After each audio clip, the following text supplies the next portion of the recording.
খুব দ্রুত বিয়ে হওয়ার জন্য ফজর নামাজের পরে এই দোয়াটি 23 বার পাঠ করুন, আপনার ইনশাআল্লাহ খুব দ্রুত বিয়ে হয়ে যাবে। অনেকের বিয়ে আটকে আছে, অনেকের বিয়ে আটকে যায়, বিশেষ করে মা বোনদের এই বিষয়টা হয়ে থাকে। বিভিন্ন সমাজে দেখা যায় যে বিভিন্ন সমস্যার কারণে অনেকের বিয়ে হয় না, বিয়ে হতে দেরি হয় বা লেট হয়, বা অনেক সময় অনেক কিছুর জন্য আটকে থাকে। কিন্তু কারো যদি এই সমস্যা হয়ে থাকে, মা বোনদেরকে আজকে আমলটি জানিয়ে দেবেন, এবং আপনারাও আমলটি করতে পারেন নিজেদের সন্তানদের জন্য, নিজেদের বোনেদের জন্য করতে পারেন। কারো যদি বিয়ে আটকে থাকে তাহলে আজ থেকে আমলটি করুন, ইনশাল্লাহ আপনি সপ্তাহখানেকে হয়তো এর রেজাল্ট পেয়ে যেতে পারেন ইনশাল্লাহ।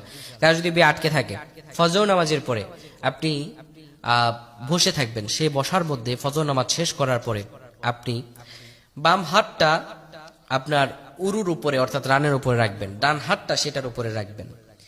রাখার পরে আমার রবের একটি সুন্দর নাম পড়বেন, সেই নামটি হলো ইয়া ফাত্তাহু, ইয়া ফাত্তাহু, ইয়া ফাত্তাহু।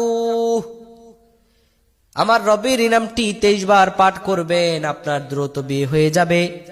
23 বার পাঠ করার পরে আপনি 10 বার দুরূদ পাঠ করবেন, আল্লাহুম্মা সাল্লি ওয়া সাল্লিম আলা নাবিয়িনা মুহাম্মদ, আল্লাহুম্মা সাল্লি ওয়া সাল্লিম আলা নাবিয়িনা মুহাম্মদ। এই দুরূদটি 10 বার পাঠ করবেন।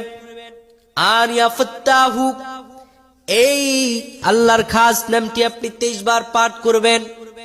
23 বার পাঠ করার পরে মহান রবের কাছে হৃদয়ের অনুনয় বিনয় সহকারে আল্লাহ তাআলার কাছে আপনার মনের আশাগুলো ব্যক্ত করবেন। যদি প্রপার ওয়েতে আপনি আমলটি করতে পারেন তো আল্লাহ রাব্বুল আলামিন আপনাকে ফলাফল দান করে দিবেন।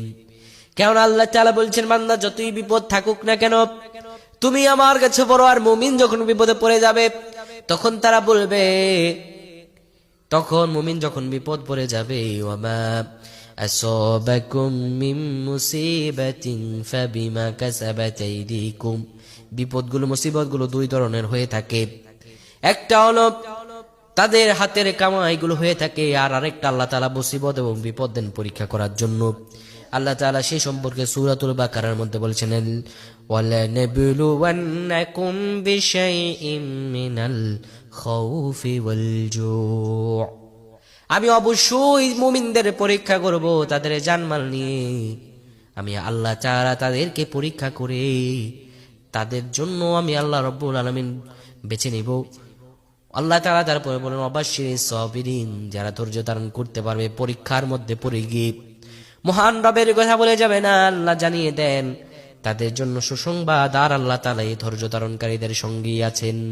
সুবহান।